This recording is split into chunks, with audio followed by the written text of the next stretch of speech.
Assalamualaikum warahmatullahi wabarakatuh. Perkenalkan, kami dari kelompok 6 yang beranggotakan saya sendiri Ahmad Tantowi, kedua Junior, ketiga Arga Bayu.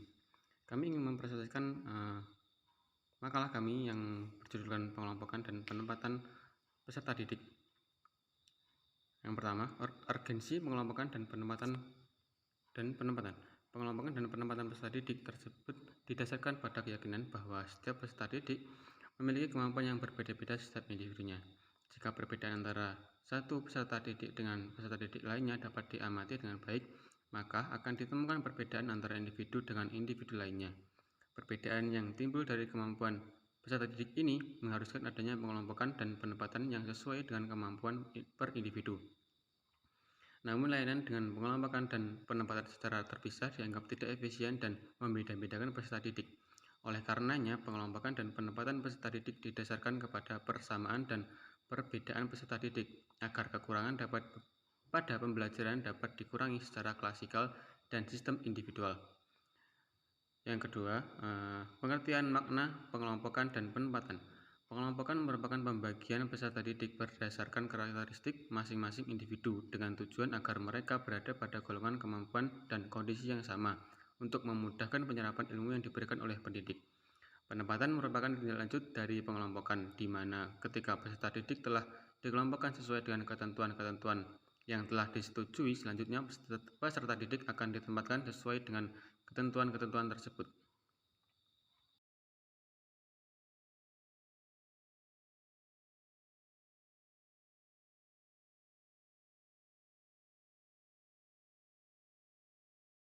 Jenis kelompok kelas berdasarkan bidang studi, spesialisasi, sistem kredit, kemampuan, dan minat. Pengelompokan peserta didik dilakukan terutama pada peserta didik baru untuk menentukan minat dan bakat peserta didik.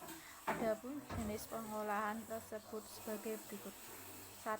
Pengelompokan berdasarkan bidang studi. Pengelompokan berdasarkan bidang studi sering disebut dengan pengelompokan dengan jurusan, merupakan pengelompokan peserta didik yang disesuaikan dengan minat dan bakat yang mereka miliki. Misalnya saja pada sekolah menengah atas SMA, siswa akan diarahkan jurusan IPA, IPS, bahasa, dan lain sebagainya. Pengelompokan berdasarkan spesialisasi. Pengelompokan peserta didik berdasarkan spesialisasi hanya dapat dilakukan pada sekolah-sekolah. Jurusan pengelompokan berdasarkan spesialisasi sebenarnya memiliki kesamaan dengan pengelompokan berdasarkan bidang studi, namun lebih rinci dan menjurus ke arah yang lebih khusus. Misalnya penjurusan di sekolah jurusan seperti jurusan akuntansi, jurusan manajemen, dan lain sebagainya. 3. Pengelompokan berdasarkan sistem kredit. Pengelompokan berdasarkan sistem kredit adalah pengajaran dengan memberikan kesetaraan kredit dalam pelaksanaannya, seperti halnya memberikan bobot bagi setiap mata pelajaran, di mana setiap mata pelajaran memiliki bobot yang berbeda-beda. Mempelajari dengan sistem kredit dilakukan dengan dua cara, yaitu sistem kredit paket dan sistem kredit pilihan. Pada perguruan tinggi, sistem kredit yang digunakan adalah sistem kredit pilihan.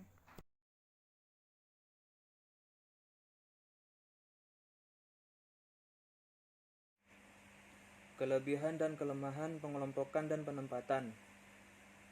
Adapun kelebihan-kelebihan dari pengelompokan peserta didik adalah sebagai berikut.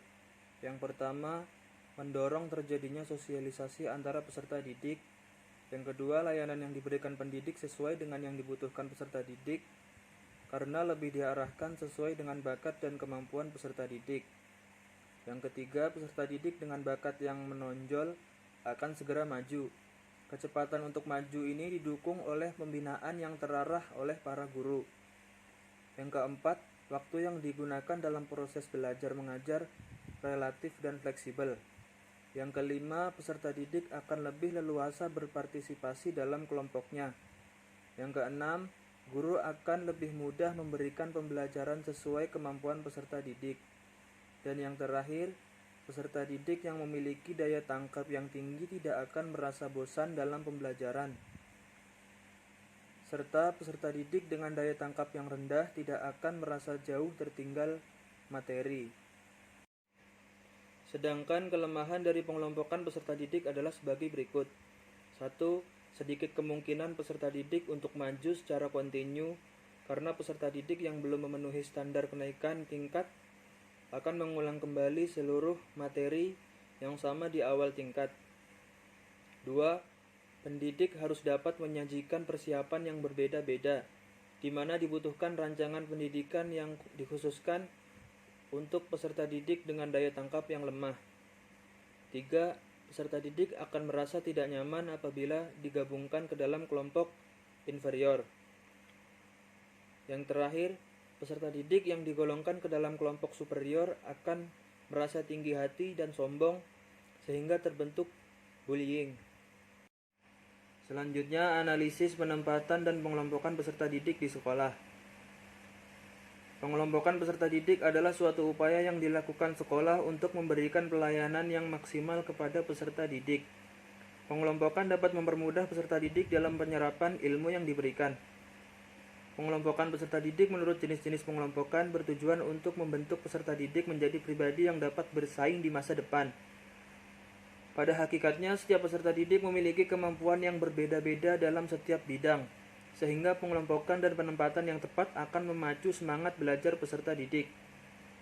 Ada kalanya ditemukan peserta didik yang sangat aktif dan beberapa peserta didik yang cenderung pendiam, serta beberapa peserta didik malah mempunyai minat yang sangat lemah dalam mengikuti pembelajaran. Inilah yang akhirnya menjadi tantangan besar bagi pendidik untuk meningkatkan kembali rasa keingintahuan peserta didik yang kurang tertarik untuk belajar.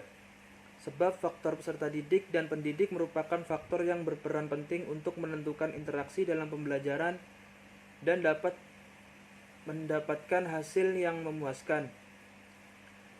Tanpa adanya timbal balik yang baik antara pendidik dan peserta didik, maka sebaik apapun pengelompokan dan penempatan peserta didik, hasil yang ingin dicapai tidak akan menemukan titik baik.